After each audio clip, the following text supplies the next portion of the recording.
Everyone says the Villages is the perfect place to retire, but is it really? Why do people really leave the Villages? Today, I'm uncovering the real reason that no one tells you, and I can promise they're not exactly what you think they are.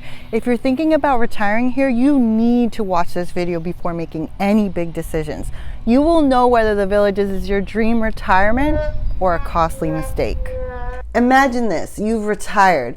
You bought your dream home here in Florida, in the Villages, thinking that this is it. This is the retirement you always wanted. But after some time, you realize it's not exactly what you expected. The picture-perfect life the Villages is known for starts to feel more like something straight out of the Truman Show.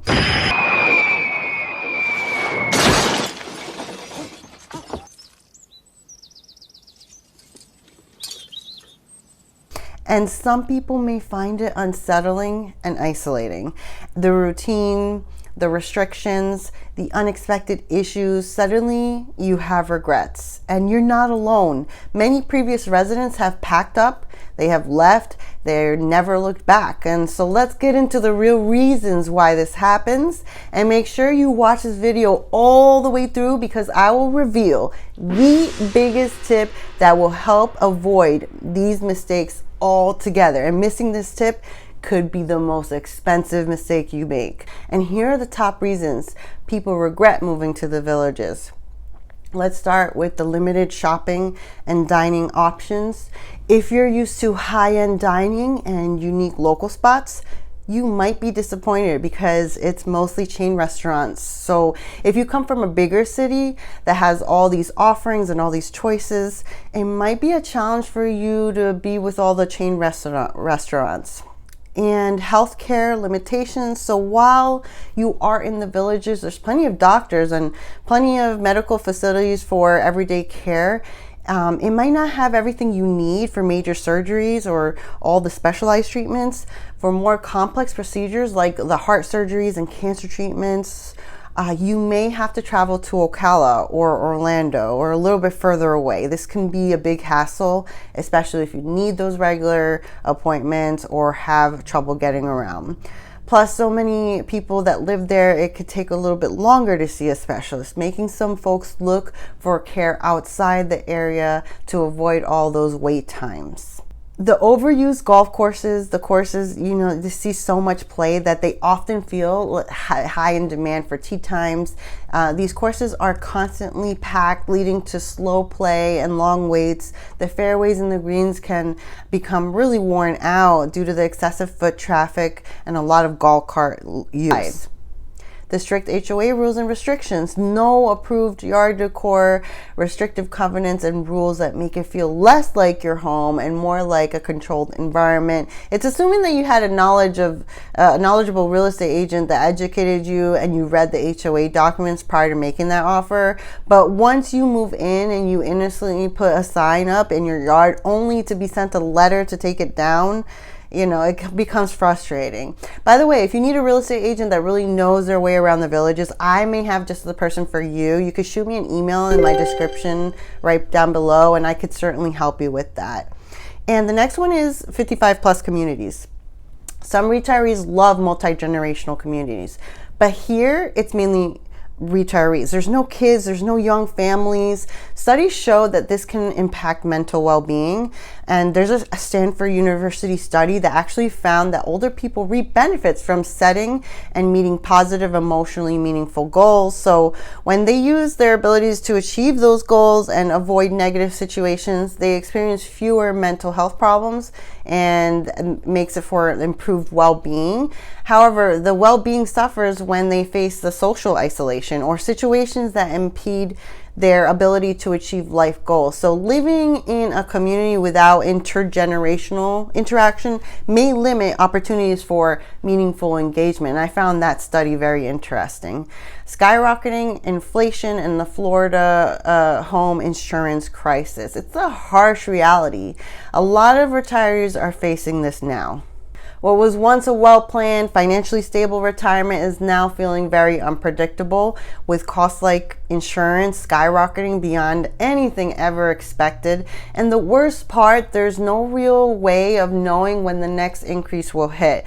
So, or how much worse it will get. It's forcing many people to make some tough decisions.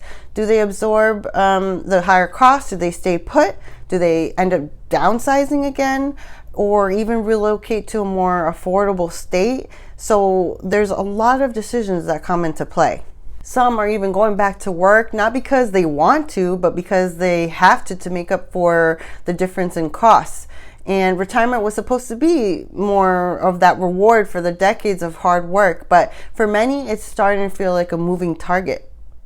Let's talk about the crowded and expensive homes that are packed tightly together. And more often than not, you're able to look into your neighbor's home. You could get way more space and a bigger yard elsewhere in Florida for the same price. And there's terrible traffic because there's overdevelopment that has led to major congestion on the main roads. It makes getting around very frustrating. The Villages keeps expanding, and with that means so much traffic. It's so many changes with the infrastructure. So before you even consider moving to the Villages or anywhere else for retirement, here's a tip that's going to save you thousands.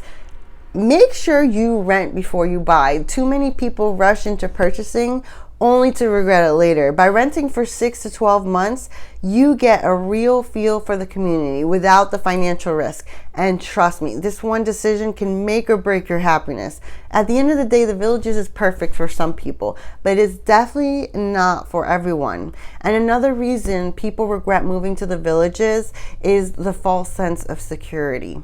The gates don't actually provide real security. They are not 24-hour guard gated. They're just a buffer. Anyone could drive right in. This might not be exactly to someone's liking if you're expected to be protected. And with the missing grandkids, missing their children's and the kids, many people find themselves caught between the excitement of their new chapter and the deep longing for that family that they left behind in another state or in a different part of Florida. The laughter of grandkids, the warmth of the family, the gatherings, all that is just simple joys of being part of the children's daily lives. It becomes bittersweet.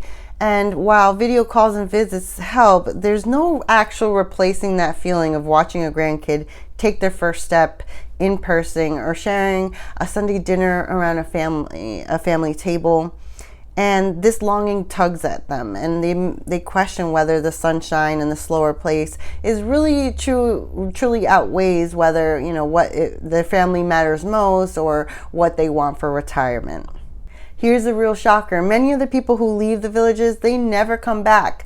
They come in expecting paradise, but for them it ends up feeling pretty restrictive and crowded and not as they expected, not the ideal that they thought it was. And once they leave, they realize that other parts of Florida or even other states offer a better lifestyle without all the drawbacks. I'm Krish D'Errico, a Florida real estate agent passionate about helping people turn their retirement dreams into reality by finding the perfect place to call home. Now that you've seen some people regret moving to the Villages, don't stop here. Check out this video right here for more insights. And if you're extra curious, join my newsletter for exclusive tips to make your retirement everything you've imagined. Because remember, it's not just a retirement, it's a lifestyle. In case I don't see ya, good afternoon, good evening, and good night. Yeah.